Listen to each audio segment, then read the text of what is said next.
Hi everyone, welcome to the video. My name is Blackwell, and in today's video we're going to be talking about intelligence stacking with the season pass, the legendary run, season 1. As you can see here, we've got ones across the board from our special stats. This is just to show you how little XP you can get if you don't have any of your special points active or any intelligence buffs of any sort. So here's a quick look of our special perks on this control subject here. So we are heading to Charleston landfill. We're going to be taking this settlement. There shouldn't be any enemies here.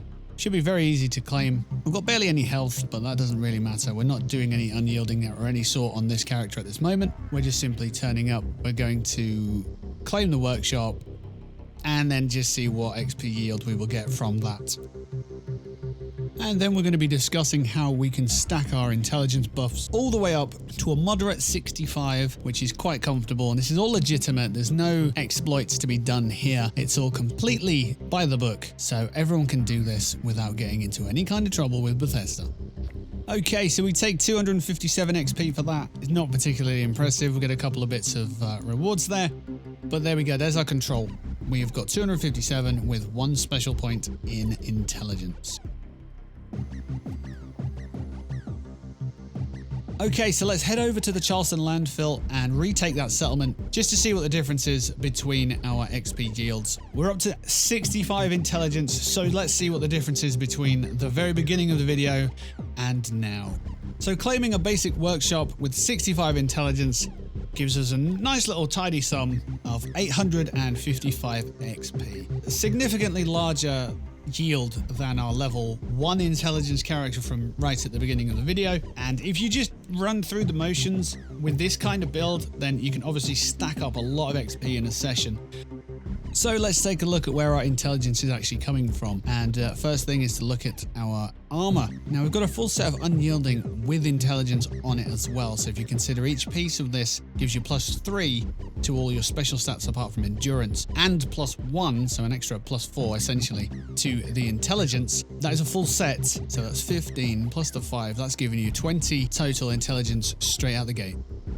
We also have the shielded flannel shirt and jeans. Now, the casual Under Armour is available from the White Springs if you go and visit Cunningham, as you can see in the overlay images here.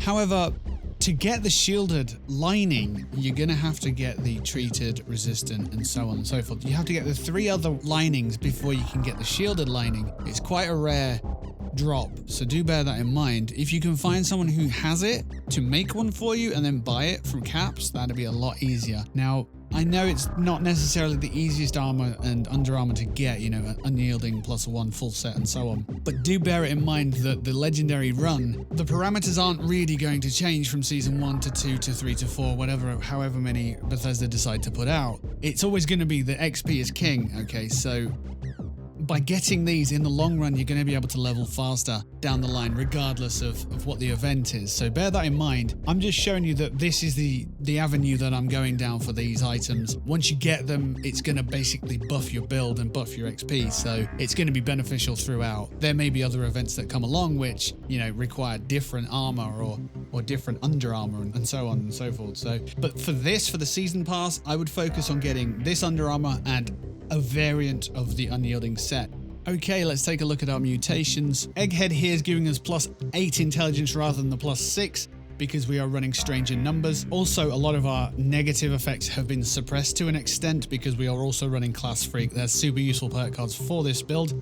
On top of that, we're looking at herd mentality because that will give you +3 special when grouped if you're triggering stranger numbers, and it will give you -2 when solo. However, with public teams, even if you group on your own, you'll be getting that +2 or +3 benefit. So herd mentality is a definite must, and also running a public team, even if you're solo, even if you're on a private world on your absolute own, if you run a public team, it will still class you as grouped, so bear that in mind as well. Okay, we have Bobble Heads as well. We have the Intelligence Bobble Head, which gives you a +2 intelligence. If you stack that with the Curator perk, you can actually have that last for 2 hours instead of 1 hour, as the benefits of Bobble Heads and magazines last twice as long. Remember, you can only use one Bobble Head at once, so if you put another Bobble Head in, or if you consume another Bobble Head, it will replace your previous, so bear that in mind. Another thing I don't tend to use, but we have for this video for the purposes of showing you guys, I've leveled up Chem Fiend, which enables the duration of chems to last a little bit longer, 100% longer in fact, so we've leveled that card instead of going Adamantium Skeleton. The Berry Mentats, they give you a +5 intelligence. We've got a little bit negated because of healing factor mutation, so if you don't want to run healing factor, you'll get the full 5. This works for 5 minutes per item, so per Berry Mentat. If you want to double out that duration, you can with Chem Fiend, but you don't have to. You can just keep popping them every 5 minutes. It's really useful for the end of events or for the big events. Like if you're going to take a queen down and there's a lot of you there and you know you've got this in 5 minutes, boom, pop a Berry Mentats, you'll get extra XP out of it, right? Or if you're coming to the end of Project Paradise and you want a buff for that, or if you're taking on a bunch of legendaries that are really high level, pop a Berry Mentats and you'll get that extra XP. I tend to use it when I'm running the burrows, when I'm running West Tech, when I'm looking for enemies and I don't really know where they are, because obviously Berry Mentats not only give you that +5 intelligence, but they do detect life as well. So bear that in mind. So 2 for 1, quite a useful chem to use. And finally, what test would be complete without a queen? So we've headed down to the Cranberry Bog. I believe it's Livermannen who's dropped a nuke here, and we're just checking it out. Just seeing what damage we can do, and B, what XP we're going to get from the queen itself. We've done enough damage to get XP and to register loot, so it's not that big a deal. We've got the plasma caster out so we can do some ranged attack. Also, to sort of show off the weapon, it's not the greatest weapon. It's like a plasma Gatling gun, so it's okay. So down she comes for the last time, and the queen is dead. We've got 1,576 XP for killing the queen herself, and because we've completed the event as well, we're going to get extra XP for finishing Scorched Earth.